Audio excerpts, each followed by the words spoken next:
یزید سے چھٹکارا پانا چاہتے تھے، اور یہ جانتے ہیں حسین ابن علی عادل ہے، علی کا بیٹا ہے، عدل مجسم کا بیٹا ہے۔ جب خط آئے تو امام حسین علیہ السلام نے مکے سے جواب لکھا، قد نفست قد بعثت الیکم ابن عمی واخی وثقتی من اہل بیتی مسلم ابن عقیل، میں تمہاری طرف میرے اہل بیت کا بھروسہ شخص، معصوم امام بھروسہ کر رہا ہے جس پر، سکھہ اہل بیت ہے، ان کے ہاتھوں پر بیعت کرو، ان کے ہاتھوں پر بیعت یا میرے ہاتھوں پر بیعت۔ اللہ اکبر، مقام مسلم۔ توجہ چاہتا ہوں میرے عزیزوں، لکھنے والے خط کون؟ مسلم ابن سرد خزائی۔ مسلم آئے، 18,000 لوگوں نے بیعت کی۔ توجہ چاہتا ہوں، بابصیرت لوگوں میں اور بے بصیرت لوگوں میں فرق یہی ہے۔ 18,000 لوگ جنہوں نے بیعت کی ہے مسلم کے ہاتھوں پر، یہ بیعت مسلم کے ہاتھوں پر نہیں تھی، حسین کے لیے تھی۔ خوش ہو گئے مسلم، جواب لکھ دیا، آقا آ جائیے۔ 18,000 لوگوں نے بیعت کی۔ خبر پہنچتی ہے یزید تک۔ یزید کو خط لکھنے والوں نے کوفے سے خط لکھا، جو بنی امیہ کے نمکخوار تھے، انہوں نے خط لکھا، حالات پرآشوب ہے، مسلم آ چکے ہیں، مسلم کے ہاتھوں پر حسین کے لیے 18,000 لوگوں نے بیعت کر لیے، اور یہاں کا جو گورنر ہے وہ بہت سست ہے۔ فوراً یزید نے بصرہ، وہاں کا جو گورنر تھا عبید اللہ ابن زیاد، اس کو خط لکھا، فوراً وہاں کی گورنری چھوڑ کسی اور کو دے، تو خود کوفہ چلے آ۔ اس نے گورنری اپنے بھائی کو دی، کوفہ آیا۔ کوفہ کس طرح سے آیا؟ سر شام آیا، اندھیرے ہونے کا انتظار کیا، رات ہونے کا انتظار کیا۔ رات ہونے کے بعد اس نے ہاشمی لباس پہنا، امام حسین جیسا امامہ پہنتے تھے ویسا امامہ پہنا، اور جتنے سپاہی تھے سب کو کہا کہ بنی ہاشم جیسا لباس پہننا ہے، پہلے ہی سے طے تھا، انہوں نے بنی ہاشم جیسا لباس پہنا۔ تحت الحنک، یعنی جو یہ امامے کا ایک سرا جو اوپر ہوتا ہے، اس کو نکالا جاتا ہے، اس کو نکال کر اس طرح اپنے چہرے کو چھپایا۔ جب کوفے میں داخل ہوا، اندھیرا ہے، کسی نے کہا امام حسین آ گئے، سب پیچھے پیچھے ہو۔ دارالامارہ کے قریب جا کر اس نے چہرے کو کھولا، سب دنگ رہے۔ وہیں سے اس نے ظلم کا آغاز کیا، قتل و غارت گری کا آغاز کیا، اور کہہ دیا خبردار اگر کسی نے حسین کا ساتھ دیا تو اس کا سر قلم کر دوں گا۔ خوشحال ماحول میں حسین کا ساتھ دینا اور ہے، مصیبتوں سے کھیلتے ہوئے حسین کا ساتھ دینا اور ہے۔ اسی لیے تو حزب اللہ کے لیے سلام کرتا ہوں، وہاں خون نہیں، جان دیا جہاں پر دشمن تھا۔ کوئی معمولی بات ہے؟ خون وہاں دیا، جان دے دی وہاں جا کر جہاں پر دشمن سامنے تھا۔ سلام ہے حزب اللہ کے جوانوں کو، جن کے ہونے کی وجہ سے آج سیدہ زینب کا روضہ محفوظ ہے۔ ماحول کس نے خراب کیا تھا؟ دشمن نے ہمارے درمیان ہی میں سے کچھ بیوقوفوں کو منتخب کیا۔ دیکھیے، امام سے دور، دین سے دور انسان دو وجہ سے ہوتا ہے، یا بصیرت نہیں ہونے کی بنا پر، کجروی کی بنا پر، کج فکری کی وجہ سے، یا حب دنیا کی بنا پر۔ جنگ صفین، جنگ جمل حب دنیا کی مثال ہے، جنگ نہروان بے بصیرتی کی مثال ہے۔ امام سے دور انسان تو وجہ سے ہوتا ہے، یا حب دنیا یا بے بصیرت۔ پسر ساتھ کون تھا؟ بچپن سے امام حسین کو جانتا تھا، بچپن سے امام حسین کو جانتا تھا، مرتبہ بھی جانتا تھا امام حسین کا، عمر ابن سعد، اس لیے کہ صحابی پیغمبر کا بیٹا، سعد ابن ابی وقاص کا بیٹا، جو کوفے کے گورنر تھے، پہلا گورنر سعد ابن ابی وقاص، ان کا بیٹا عمر ابن سعد، سعد سے مراد سعد ابن ابی وقاص، بچپنے سے امام حسین کو جانتا تھا، تیار نہیں تھا وہ امام حسین کو قتل کرنے کے لیے۔ 9 محرم تک معاملے کو اسی لیے ڈھیل دیا کہ کسی طرح امام حسین بیعت کر لے تاکہ میرا بھی کام بن جائے، میں قاتل بھی نہ بنوں اور ملک رہ بھی ہاتھ سے نہ جائے۔ جب کربلا سے اطلاع کوفہ پہنچتی ہے عبید اللہ ابن زیاد کے پاس کہ پسر سعد تعامل کر رہا ہے، پسر سعد امام حسین کے قتل کے معاملے میں تعامل کر رہا ہے، تب شمر کو 2000 کا لشکر دے کر یا 4000 کا لشکر دے کر بھیجا گیا۔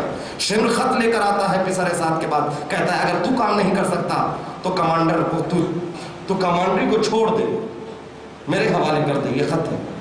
اس نے کہا نہیں، میں ہی کروں گا، اس لیے کہ ملک رے کی تمنا حب دنیا۔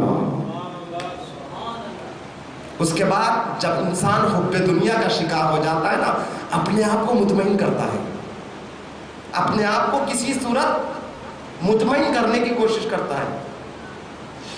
غلط کو انسان غلط نہیں مانتا، جلدی اپنے آپ کو مطمئن کرتا، ٹھیک ہے جنت کس نے دیکھی، اشعار موجود ہے اس کے، جنت کو کس نے دیکھا، ملک رہ تو اسی دنیا میں مل رہی ہے۔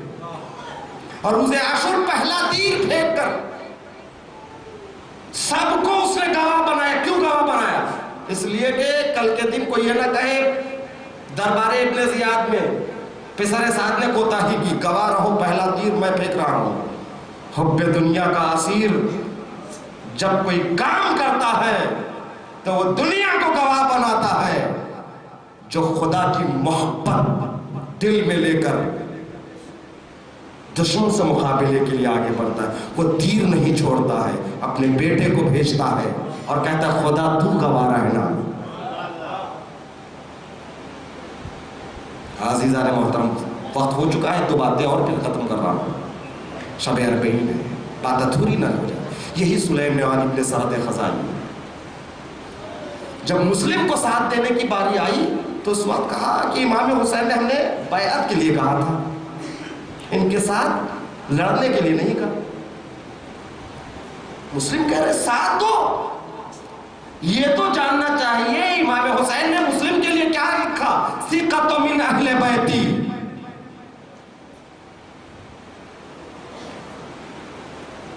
جس کے ہاتھوں پر 18,000 لوگوں نے بیعت کی، وہ مسلم کوفے میں اکیلا رہ گیا۔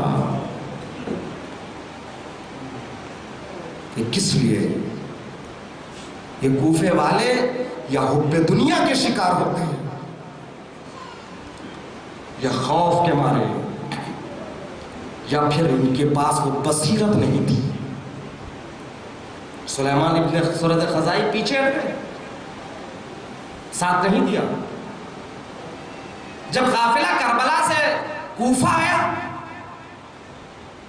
جناب زینب نے تقریر کی، امام سجاد نے تقریر کی، محفوظ ہے وہ خطبات تاریخ کے دامن میں۔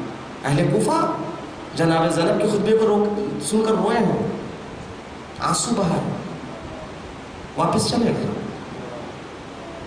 جس طرح مصائب سنتے ہیں، روتے ہیں، گھر واپس چلے جاتے ہیں۔ ان اشکوں کی قیمت ہے جو اشک معرفت حسین میں آنکھوں سے نکلے، اور جو اشک معرفت حسین میں آنکھوں سے نکلتے ہیں نا،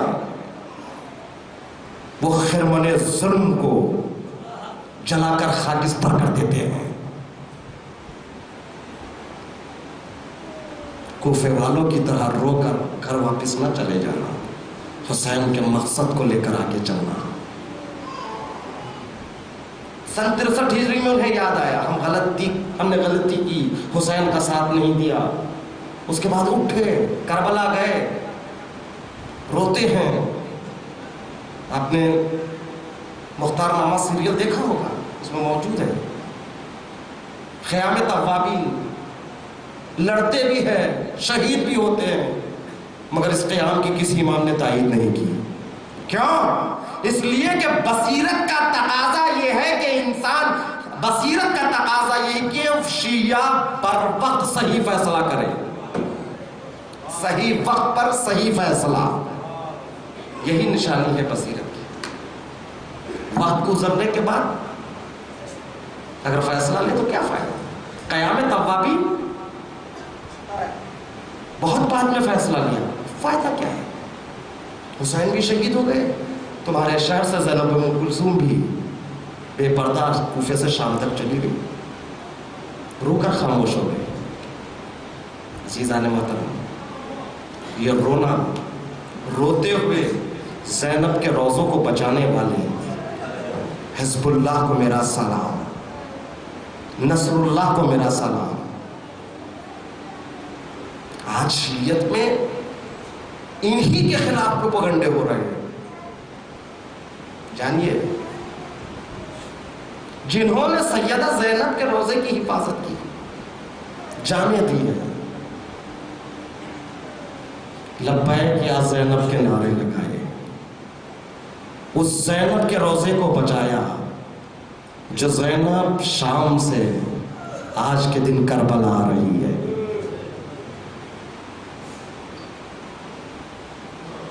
حازادار و شب اربعین ہے.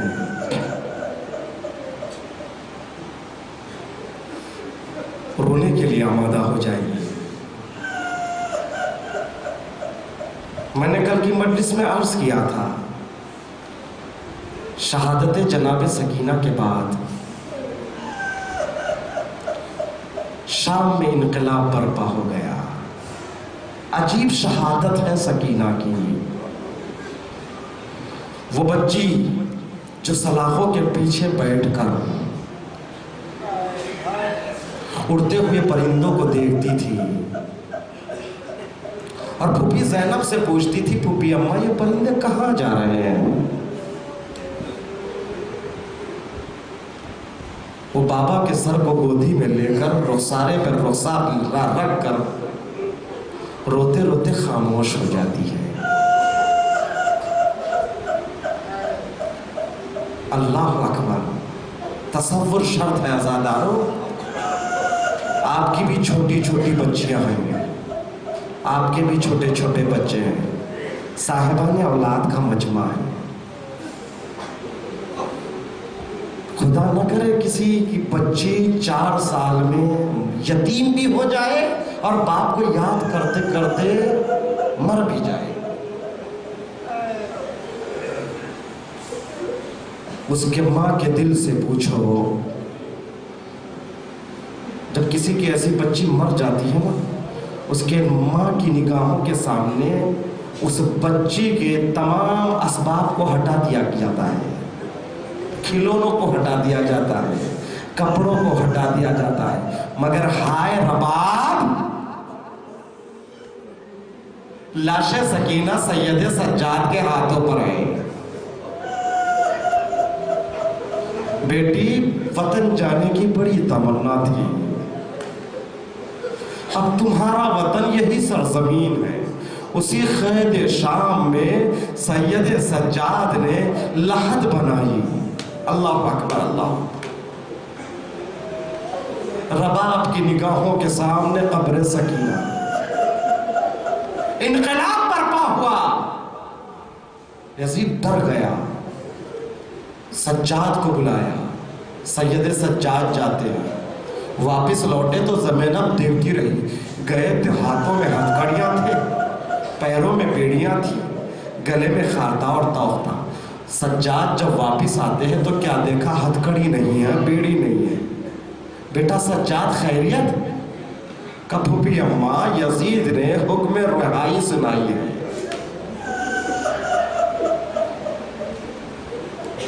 اور مجھ سے کہا ہے یزید نے، اے سید سجاد اگر تم چاہنا چاہتے ہو تو مدینہ واپس جا سکتے ہو، تمہارا ارادہ کیا ہے؟ پھوپھی اماں بتاؤ کیا کرنا ہے؟ زینب نے کہا بیٹا سجاد جب سے بھیا شہید ہوا میں نے بھیا کا ماتم نہیں کیا۔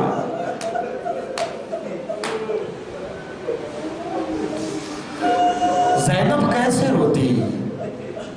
4 سالہ سکینہ ہمراہ،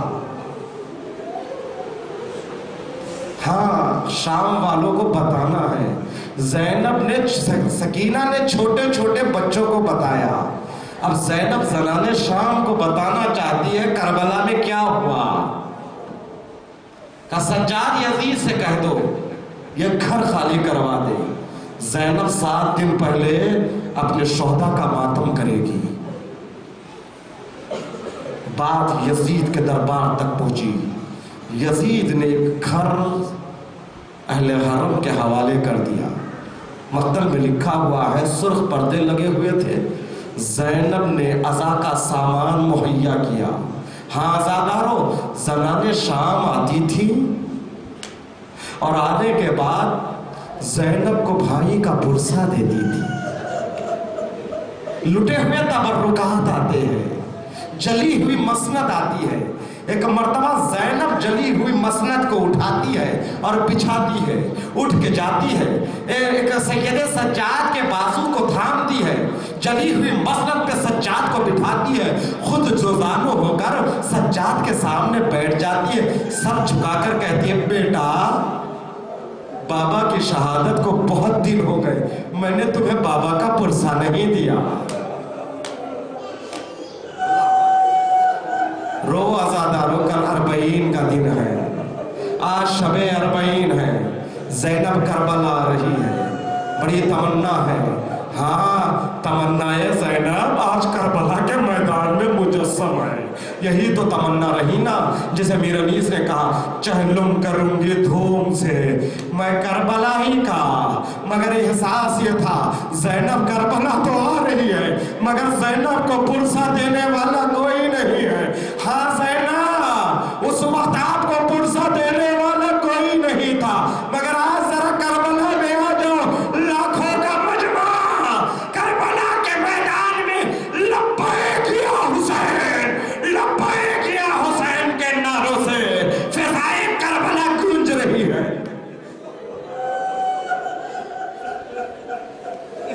اللہ اکبر۔ روئیے عزادار چند جملے انشاءاللہ کل صبح در جو مجلس ہے اس میں مصائب 40 کے پڑھوں گا، چند جملے آج سن لیجئے۔ زینب ہے، 7 دن تک زینب زنان مصر کو کربلا میں جو کچھ گزرا وہ مصائب سنا رہی ہے، کبھی قبر کے مصائب، کبھی اصغر کے مصائب۔ اللہ اکبر۔ لوٹے ہوئے تبرکات آتے ہیں، سرحائے شہداء آتے ہیں، جب سرحائے شہداء آئے تو ہر بی بی نے پڑھ کر اپنے عزیز کے سر کو گودی میں لیا، فروہ نے قاسم کا سر لیا، رباب نے اصغر کا سر لیا، ہر بی بی نے اپنے عزیز کے سر کو گودی میں لے لیا، مگر زنان مصر نے دیکھا 2 سر ایسے تھے جن کا کوئی اٹھانے والا نہیں تھا۔ ایک بی بی کھڑے ہوتی ہے، آواز دیتی ہے کیا ان دونوں کی ماں نہیں ہے؟ اللہ اکبر۔ زینب کھڑی ہوتی ہے، کہتی ہے بی بیو ایسا نہ کہنا، ان کی ماں زینب زندہ ہے مگر ان پہ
ربنا تقبل منا انك انت السميع ماتم حسن